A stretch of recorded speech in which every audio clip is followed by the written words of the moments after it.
Hi everyone, welcome to my everyday plant-based series. Today I'll be showing you guys how to make this espresso cashew butter, and it's the most amazing coffee spread ever.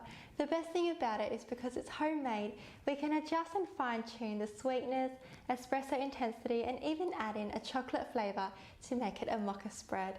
And I feel like anything homemade has a special ring to it, and it makes the perfect edible gift. And also, rather than just leaving you guys to spread this on toast, I want to share with you guys a quick recipe that you can use this with. Don't forget to comment, like, and subscribe to my channel, guys. And with that, let's get started. Firstly, we're going to roast the raw cashews. If you already have roasted cashews, then you can skip this part. I ran out of baking paper, so I'm using a tray here, but spread out 4 cups of raw cashews onto a baking sheet. Sprinkle over some sea salt and pop it into the oven at 150 degrees Celsius for 10 to 15 minutes. When time is up, remove it from the oven and let it cool on a cooling rack before transferring the roasted cashews into the food processor. If you have one of those powerful blenders, you can also use it as well. Since we're making espresso butter, add in 3 to 4 tablespoons of ground coffee. You can use decaf, which I did, and you can also adjust the amount of coffee to make it more intense. Feel free to also use coffee beans, which will take a little bit more time to ground up. Blend for a few minutes until all of the cashews are pulverized. You might need to scrape down the sides with a spatula.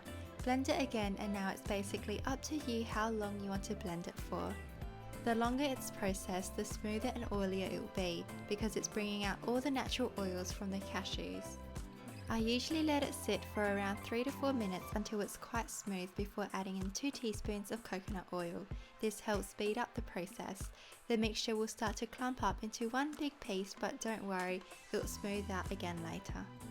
After a few minutes, I add in 2 teaspoons of unsweetened cocoa powder, a drizzle of maple syrup, you can adjust this according to your sweet tooth, and 1 teaspoon of vanilla extract. Add in a sprinkle of sea salt and blend. It will clump up again at the start, but it will eventually smooth out. Definitely give your butter a taste test once everything is combined, and when you're happy with it, let it cool before transferring into a jar with an airtight lid. My espresso butter was lusciously creamy, but you could get it even smoother if you blend it for longer.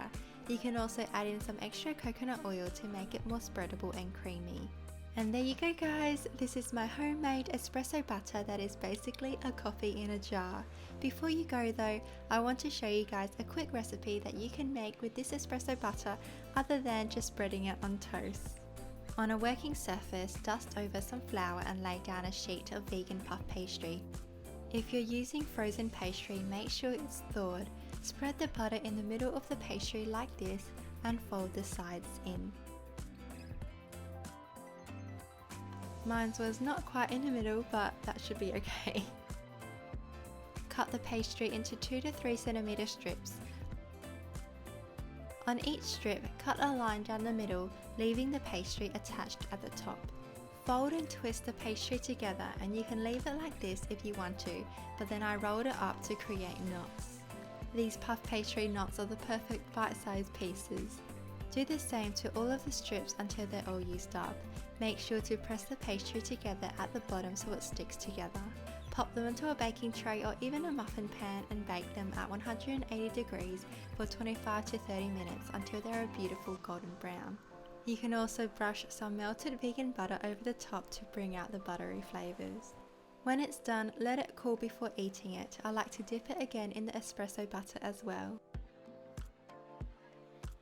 Hey guys, thank you so much for watching this video. I hope that you liked it.